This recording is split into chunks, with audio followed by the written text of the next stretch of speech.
கமியோதாஸ் kitchen சொந்தங்கள் அனைவருக்கும் வணக்கம். இன்றைக்கி நம்ம பார்க்க போகிற ரெசிபி என்னன்னு பார்த்தீங்கன்னா, பூரிக்கு ஒரு சூப்பரான சைட் டிஷ் தான் பார்க்க போகிறோம். எப்போதுமே நம்ம பூரிக்கு குருமா, உருளைக்கிழங்கு இந்த மாதிரி தான் ரெடி பண்ணி சாப்பிட்ருக்கோம். இன்றைக்கி நம்ம வெறும் வெங்காயம் தக்காளியை மட்டுமே பயன்படுத்தி ஒரு சைட் டிஷ் செய்திருக்கோம். ரொம்ப டேஸ்ட்டாக இருக்கும். கண்டிப்பாக நீங்கள் ஒரு முறை உங்கள் வீட்டில் ட்ரை பண்ணி பாருங்கள், ரொம்பவே சூப்பராக வரும். இந்த ரெசிபி செய்கிறதுக்கு நம்ம வெங்காயம், தக்காளி இதை நீள்வாக்கில் கட் பண்ணிட்டு தான் இன்றைக்கி நம்ம செய்து காமிச்சிருக்கோம். அதுவும் உருளைக்கிழங்கு இல்லாமல் செய்து காமிச்சிருக்கோம். உருளைக்கிழங்கு சேர்த்து பண்ணும்போது நமக்கு இன்னமுமே திக்காக இருக்கும். நம்ம இன்றைக்கி உருளைக்கிழங்கு பயன்படுத்தாமல் ஒரு செமி சாலிடான ஒரு சைடிஷ் தான் செய்து காமிக்க போகிறோம். இது நமக்குமே ரொம்ப பிடிக்கும். அது மட்டும் இல்லாமல் குட்டீஸுமே நல்லா விரும்பி சாப்பிடுவாங்க. வெங்காயம் சேர்த்து செய்திருக்கிறதுனால உடம்புக்கு ரொம்ப ஹெல்த்தி தான். நம்ம இன்றைக்கி அதிக அளவு வெங்காயம் பயன்படுத்தி தான் செய்து காமிக்க போகிறோம். இப்போ இதில் ஒரு 5 டேபிள் ஸ்பூன் அளவு ஆயில் சேர்த்துக்கோங்க. நான் இன்றைக்கி ரீஃபைண்ட் ஆயில் தான் சேர்த்துருக்கேன். நீங்கள் உங்களுக்கு விருப்பமான எந்த ஆயில் வேணாலும் எடுத்துக்கலாம். சேர்த்துட்டு ஒரு டீஸ்பூன் போல் கடுகு உளுந்தும் சேர்த்து நல்லா பொரிய விட்டுக்கோங்க. கடுகு உளுந்து பொரிஞ்சு வந்ததுக்கப்புறம் ஒரு டீஸ்பூன் அளவு சோம்பும் சேர்த்து நல்லா பொரிய விட்டுக்கோங்க. ஒரு 3 மீடியம் சைஸ் அளவு வெங்காயம் எடுத்து நல்லா நீள்வாக்கில் கட் பண்ணிவிட்டு சேர்த்துக்கோங்க. சேர்த்துட்டு வெங்காயத்தை நல்லா கண்ணாடி பதம் வர வரைக்கும் நம்ம வதக்கி எடுத்துக்கலாம். நீங்கள் காரத்துக்காக பச்சை மிளகாய் விருப்பப்பட்டீங்க அப்படின்னா இந்த ஸ்டேஜ்லேயே நீங்கள் பச்சை மிளகாய் சேர்த்துக்கோங்க. நான் இன்றைக்கி மிளகாய் சேர்க்க போகிறதில்ல, மிளகாய் பொடி தான் சேர்த்துக்க போகிறேன். அது எப்போ சேர்க்குறேன்னு உங்களுக்கு நான் வீடியோவில் இடையில காமிக்கிறேன். இப்போது வெங்காயம் நமக்கு கண்ணாடி பதம் வதங்கி வந்திருக்கு. இது கூட ஒரு டீஸ்பூன் அளவுக்கு கல்லுப்பும் சேர்த்துட்டு நல்லா வதக்கி கொடுத்துக்கோங்க. வதக்கிட்டு ஒரு டேபிள் ஸ்பூன் அளவு இஞ்சி பூண்டு விழுதும் சேர்த்து நல்லா இது போல் கலந்து விட்டுக்கோங்க. வெங்காயம் நல்லா கண்ணாடி பதம் வதங்கி வரட்டும். அதுக்கப்புறம் நம்ம இது கூட தக்காளியும் சேர்த்து வதக்கிக்கலாம். நான் ஒரே ஒரு மீடியம் சைஸ் தக்காளி தான் சேர்த்துருக்கேன். நீள்வாக்கில் கட் பண்ணிவிட்டு சேர்த்துருக்கேன். இதுவே நமக்கு கரெக்டாக இருக்கும்.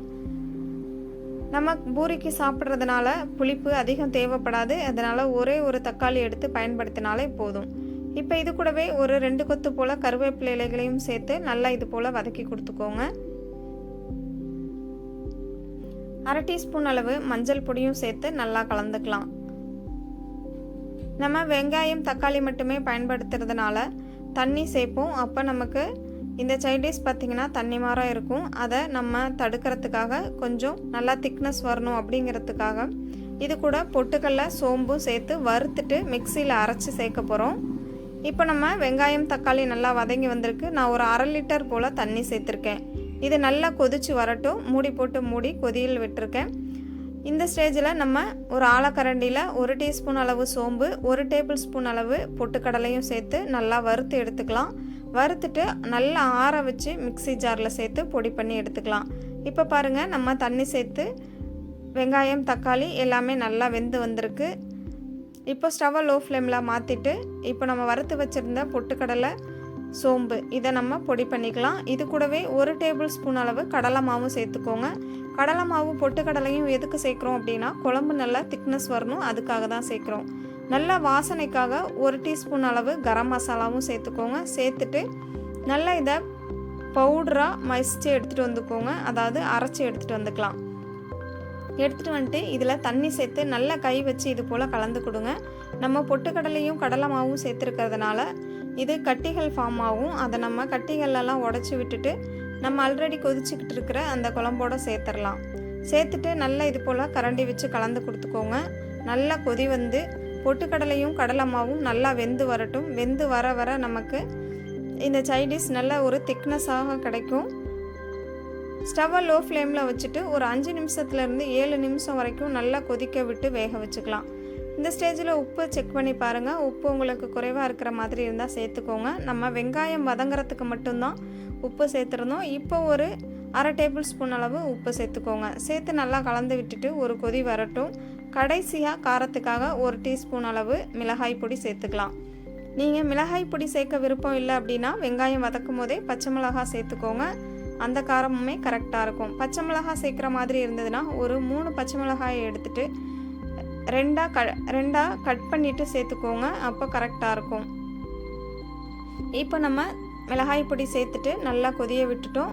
மிளகாய் பொடி சேர்த்துட்டு ஒரு 2 நிமிஷத்துக்கு மட்டும் கொதிக்க வச்சாலே போதும். ஸ்டவ் ஆஃப் பண்ணிவிடுங்க. ஆஃப் பண்ணிவிட்டு இப்போ பார்க்கும்போது உங்களுக்கு தண்ணியாக தான் இருக்கும். நல்லா ஆறி வர வர நல்லா திக்னஸாக இருக்கும். பூரி கூட சாப்பிட்றதுக்கும் ரொம்ப டேஸ்ட்டாக ரெடியாகி வந்துடும். இப்போ பாருங்கள், நம்ம பூரியும் செய்தாச்சு. நம்ம செய்திருந்த சைடிஷுமே ரொம்ப திக்காக நல்லா சூப்பராக வந்திருக்கு.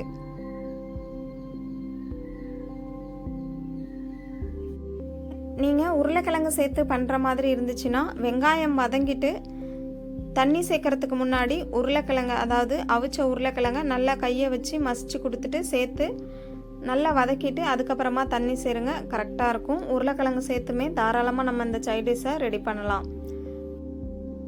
உங்ககிட்ட கொத்தமல்லி இலைகள் இருந்தது அப்படின்னா பொடுசாக கட் பண்ணிவிட்டு சேர்த்துக்கோங்க. சேர்த்துட்டு நல்லா கலந்து விட்டுட்டு ஸ்டவ்வை ஆஃப் பண்ணிக்கோங்க. நல்லா வாசனையாகவும் டேஸ்டியாகவும் இருக்கும். தேங்க்யூ.